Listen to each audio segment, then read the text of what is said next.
I'm Christy and welcome back to my channel. In today's video, I'm here with the mid-year book freakout tag.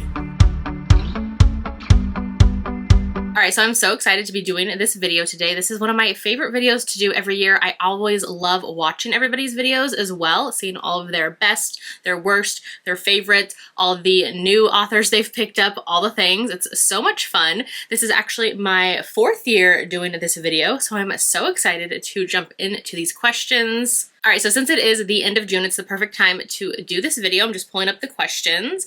So far for the year, I have read 210 books, as of right now at least.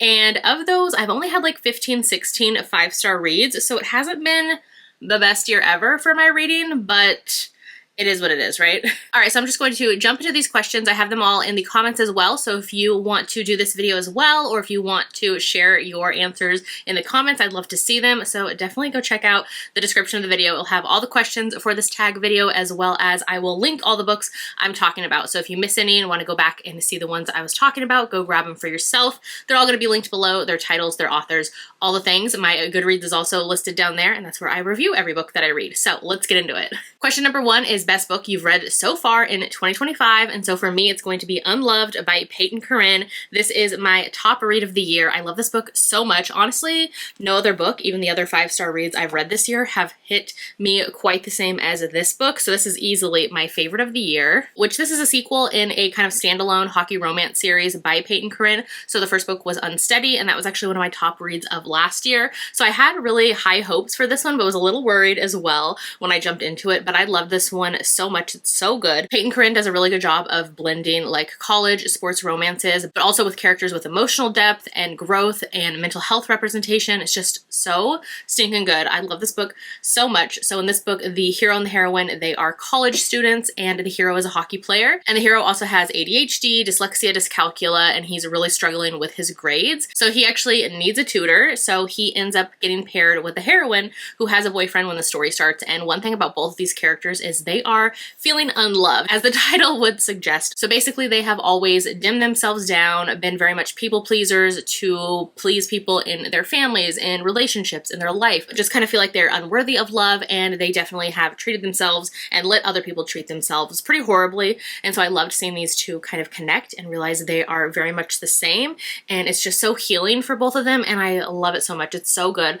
Like I said, mental health, emotional depth, so good. Highly recommend Unloved by Peyton Corinne. Question number 2 is best sequel you've read so far for the year. So I'm going with Wild Eyes by Elsie Silver. So this is book 2 in her Rose Hill series, which is her current small town series that she's been writing. And I believe this entire series is going to be following single dads, and that could be like a different iteration of single dads, but I believe that's the gist of the series. Like I mentioned, this is the 2nd book in the Rose Hill series, and I actually took some time to get to this book. It came out last year, and I kind of wanted to put some time between when it came out and when I finally decided to read it, because I had read the first book in the series, which was that Wild Love? Wild Rose? Something like that. I read that one and I thought it was just okay. So I wanted to take some time before continuing on in the series, but a lot of people had said they didn't enjoy book 1 quite as much, but they loved book 2. So I know I wanted to get to it, but I just wanted to take some time, and so I finally got to it this year. And I love this one to pieces. I actually read the 3rd book as well. Love that one too. So if you didn't really love book 1, maybe continue on. I feel like Elsie Silver and I've read all of her books, and she's very hit and miss for me. Sometimes they're just okay, they're 3 stars. Other times they're 5 stars and they're so good. So that's just kind of how her backlist and I go, I guess. I don't know. Anyways, in this one, the hero is a single dad to his 2 children, and the heroine is a country singer. So in this one, the heroine is trying to get away from the press, from her label, from everything revolving around her career. So she decides to take a break and come to the small town where the hero lives, because she's actually going to be working with his brother-in-law, who owns a kind of record studio. And so when she gets there, they weren't expecting her because she just kind of shows up. So they're like, we don't have a place to put you yet. So they're like, why don't we get you set up on the neighboring properties, which is the hero's kind of land, because his sister lives right next door with the record studio. And so she ends up having to stay with him, and it goes from there. And it was so much fun. I loved in here how she connects with the hero and how she connects with his children as well. It was just so sweet to see. I really love this one. I realized I love kind of those like singers on the run type of situation, and having to maybe make some decisions and changes with their career. So yeah, I loved this one, which, spoiler alert, I went on and read the 3rd book, the current book in the series, which is Wild Side. Love that one as well. So yeah, definitely recommend Wild Eyes and Wild Side by Elsie Silver. All right, question number 3 is new release release that you haven't read yet that you still want to. So I do pretty good at staying up on new releases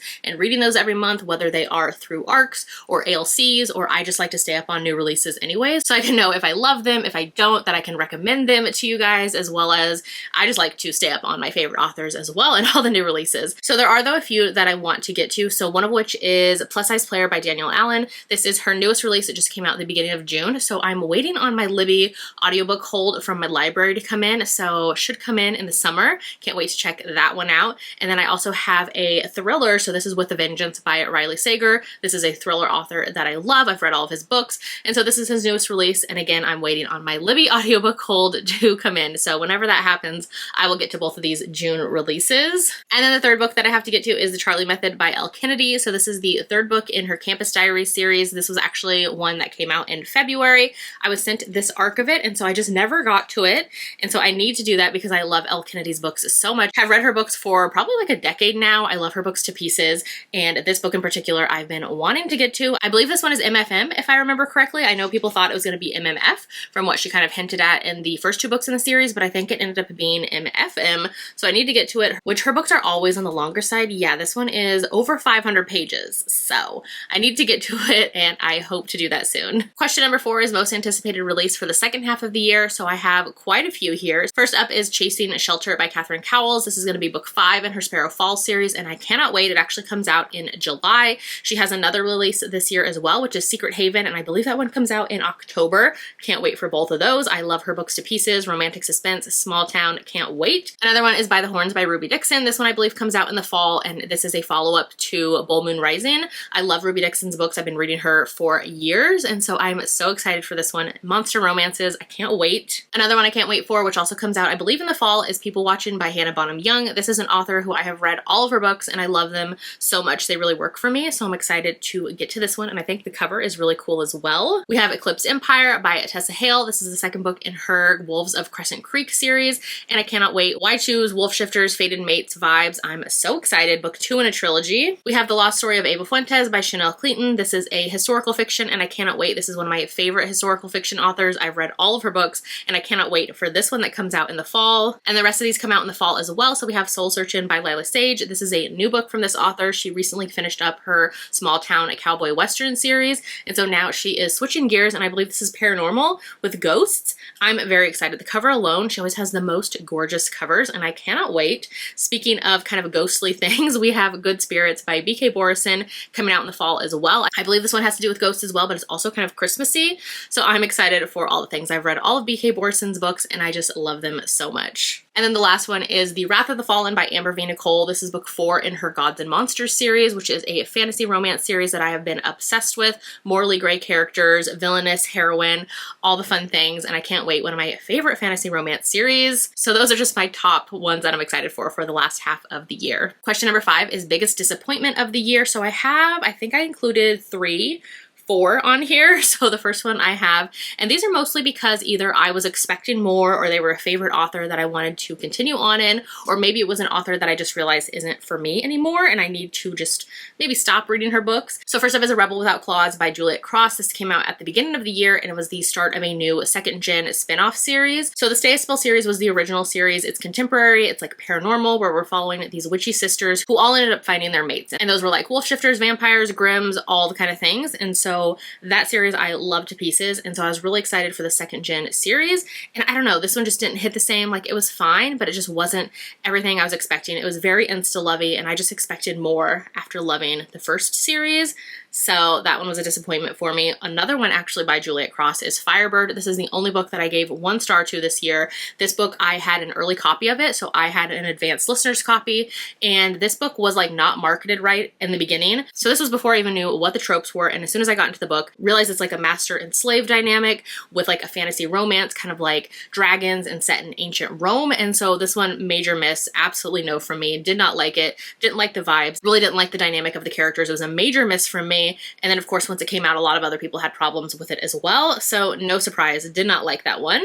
And then the next one is Caught Up by Navessa Allen. This is a newer release from this author, and it was a follow-up to Lights Out. And like, I've only heard one person who enjoyed this book. Everybody else else was kind of in the same boat. Like it was just okay, it was mid, it was not it. And so Lights Out was one of my favorites of last year, dark romance, and so I expected more, and this one was just like a miss. It was very mid for me, so that one was disappointing as well. And then the last one is Deepen by Ali Hazelwood, and this is more of me just realizing I need to stop reading this author because I used to love her books. I've read all of her books, but the last, I think, 3 releases I have not loved. So this was kind of the last nail in the coffin for me for maybe just like stepping away from her books. They don't work for me. I love her as an author, as a person. She's so much fun. I've met her in person and she's a lot of fun, and I've loved books from her in the past, and I know that people love her books, and I just need to maybe take a break from her books, and that's fine. So I could still be happy for her success and support her as an author, as a person from afar. I don't need to pick them up because I don't love them. So anyways, that one as well. Question number 6 is biggest surprise. So the first one is Left of Forever by Tara DeWitt. This one is a surprise to me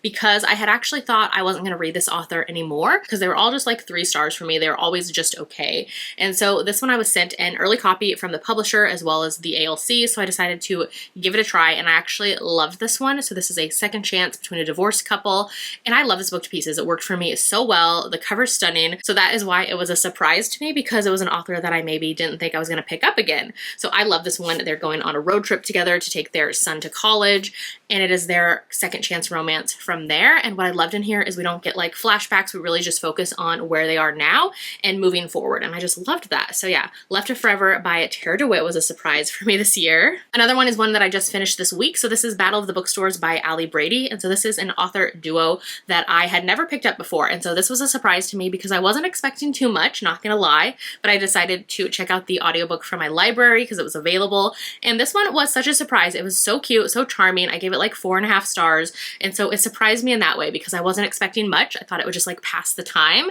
but I actually really enjoyed this one. Basically, this is kind of like You've Got Mail, but where it is 2 indie bookstores against each other. So the hero in here actually owns a romance-only bookstore, which I love. And the heroine owns more of like a serious literature only bookstore. And so they kind of, their bookstores are on the same street, and a new owner comes in and is like, hey, instead of having 2 bookstores next to each other, I want to combine you into one. So for the summer, it's going to be like a competition. Whoever has better sales at the end of the year, that will be the remaining bookstore, the remaining manager, and we'll just kind of like blend them into one. And so it goes from there. So it's a little bit of a hate to love. And what I also loved in here, it is an epistolary kind of pen pal, hidden identity, secret identity romance as well, because the 2 characters, they also are on a kind of like anonymous bookseller type of review chat group where they share reviews and just hype each other up and talk about like bookseller things. And so in here, the heroine and the hero actually talk to each other on this forum, but they don't realize that they're the same people in person.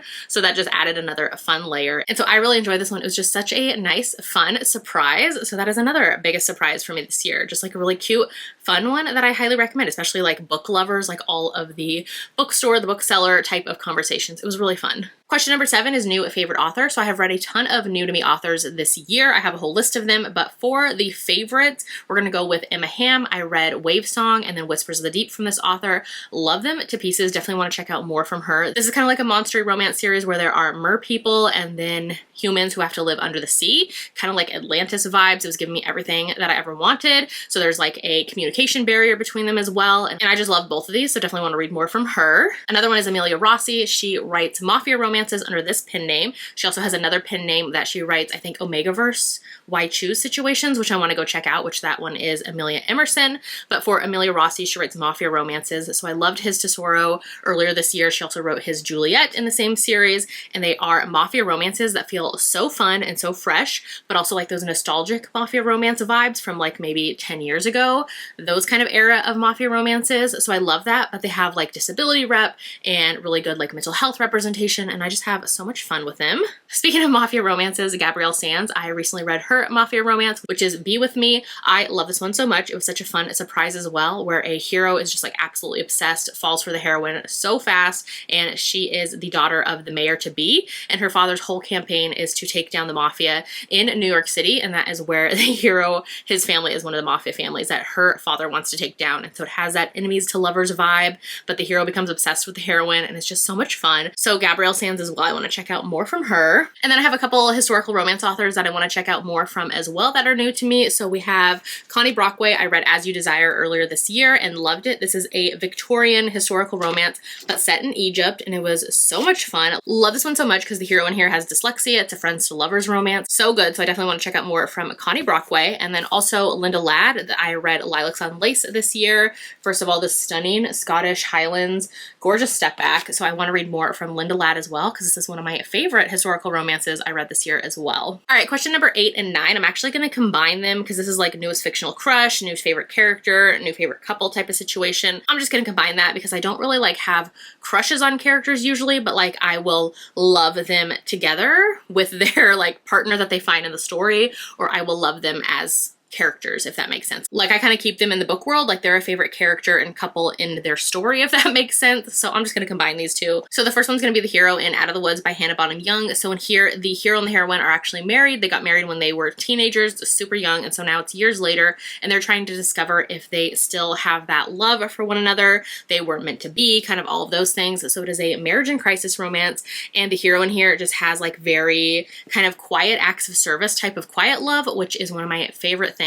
And so I loved in here seeing the heroine kind of realize all the things that he's been doing for her over the years, maybe that she wasn't acknowledging, wasn't noticing, all of those things. And so I loved him and their relationship in here. So good. And then the next one's going to be The Couple from Revive Me by Nikki Castle. I love this book to pieces. And the couple in here, he's a former MMA fighter who actually ends up getting injured. He has an incomplete spinal injury. And so he is having to deal with physical therapy and try to get better. And he's a wheelchair user and all of these things. And then the heroine ends up becoming his physical therapist, and it's their relationship. And these two together were so meant to be. Like they're just perfect for each other. And I loved the caretaking and the very like deep mental health representation we get in here, and the struggles and the hardships, and just the caretaking overall, like the caretaking that they do for each other, for their relationship as a couple, and also them individually as people. I just love their connection. Love these two characters so much. All right, the next question is a book that made you cry. So I have a few. So first up, Unloved by Peyton Corinne. I already talked about that one. And so just the mental health rep in here of these characters who feel so undeserving, unworthy of love, and just the type of people like people pleasing and things like that. I feel like all of us can relate to these characters at some point in our lives, or it definitely hit me. So I love this one. This one definitely made me cry. We also have On Love Rose Lane by Samantha Young. So this is another one with mental health rep will always get me. And so the characters in here, one of them has anxiety. We see some panic attacks on page, and just the level of like the anxiety rep in here, it just really hit home for me. And I love this one to pieces. I really connected with these characters and with their struggles. And I just really got them like as people, as characters. And it just felt very like seen. And so I love this one to pieces. Definitely teared up in this one as well. And the next one is Lilacs on Lace by Linda Ladd. So this book actually doesn't have an ebook or an audio. So I had to read this physically. And I don't know, something about this book, like just, it was so sweet. It was so everything I needed at the time. And there was a little bit in here that had to do with the heroine and her father, and just some of the things that were like his inner thoughts about seeing his daughter just like hit me so hard. So yeah, that one definitely had me tearing up, and I was a little surprised by it as well, but I love this one to pieces. All right, so let's switch it up. So the next question is a book that made you happy. So I'm gonna go with First Time Caller by B.K. Borison. This was actually my first 5-star read of the year. And so there was just something about this book that I read an early arc of it, and it just hit me like exactly where it needed to hit me the day that I picked this book up. It was just so sweet and fun, and it was just like everything I love in a romance story. And so I just really loved the characters in here. Basically, she's a single mom and she's a car mechanic, and her daughter wants her to find a date, find somebody for her. And so she calls into this radio show, and the hero is the one who has this radio show. So basically it's like kind of a love line channel where you call in to get dating advice and help. And so her daughter calls in for her, and eventually the heroine gets on the line, and then everybody kind of like, it goes viral. Everybody loves their conversation. And so it's him trying to set her up on dates and help her. But of course he falls for her along the way. And I just love this one. Like, I know this one is kind of like mixed reviews, I feel like, from people, but it really worked for me and I loved it. And it was just so sweet that I needed at like the right time. So this one definitely made me happy. The next question is most beautiful book you've bought this year. So I buy a ton of special editions. It's one of my favorite things to collect of my favorite books. So this was hard to narrow down, but I decided to pick The Book of Azrael by Amber V. Nicole. I feel like this one is just so pretty. I love the foiling on here. And then we have these gorgeous sprayed edges. And the back, again, with the foiling, like we have a foily spine. This is just so pretty. It has art on the interior and the back as well. It comes with character art. I believe this is from, yes, Moonlight Book Box. So there is where the author signed it. And so it's just really pretty. It has all the foiling. It has a ribbon bookmark. It just has all of these special things that comes with special editions. And so I love this edition. Of course, this is one of my favorite fantasy romance series. And so it's the first book in the Gods and Monsters series by Amber V. Nicole. So that helps too of why it's my favorite. So yeah, this one by Moonlit Book Box. I just think it's so pretty. Fantasy romance, like special editions, are always so stunning. All right, and then the last question is, what book do you need to read by the end of the year? So I have a list here that I want to get to, or that are like priorities for me for the year. So the first one is Kiss of the Basilisk by Lindsay Straub. This is one that I've heard so much about. It sounds so wild and fun and like monstery romance vibes. So I'm here for that and definitely want to check it out. There is also 2 series that I want to get to. So first up is Chelsea Curto. I want to read her DC Stars series, which the first book is Face Off. So this is a hockey romance series and a hockey romance author that I want to check out. I've been wanting to get to her books for quite some time. The next author is Stephanie Archer. So she has her Vancouver Storm series, which is a hockey romance series. Again, I just love hockey romance, so I want to check out these popular authors. So the first book in this one is Behind the Net, and I want to get to this series as well before the end of the year. And then I also just want to read some more historical romances for the end of the year, some like backlist old school historical romances. So I want to get into some more Johanna Lindsey and things like that. I think I'm actually going to film a video of like the rest of the year, kind of my historical romance TBR of like old school historical romances. So stay tuned for that because I'll be posting that as well. But yeah, those are all of the questions for the mid-year book freakout tag. Again, this is just so much fun to do, and I can't wait to watch a ton of other people's videos. I've already been watching everybody who has put theirs out that come across my subscription feed, and I can't wait to watch even more because it's one of my favorites. So definitely let me know in the comments if you have any answers to any of these questions, what your favorite book of the year has been. I would love to know. If you've had any surprises, any disappointments, let me know that too. Like I mentioned, the questions are in the description, as well as all of the books I talked about are linked. So if you missed any, want to go back and check them out, want to do this video for yourself, everything is in the description box for you. And if you'd rather leave me an emoji in the comments today to let me know that you watched this video, leave me fire for the Fire on the Book of Azrael special edition. So do that. Leave me fire in the comments. And if you haven't done so yet, make sure to like and subscribe so you don't miss out on any of my future videos, and I'll see you in my next one. Bye!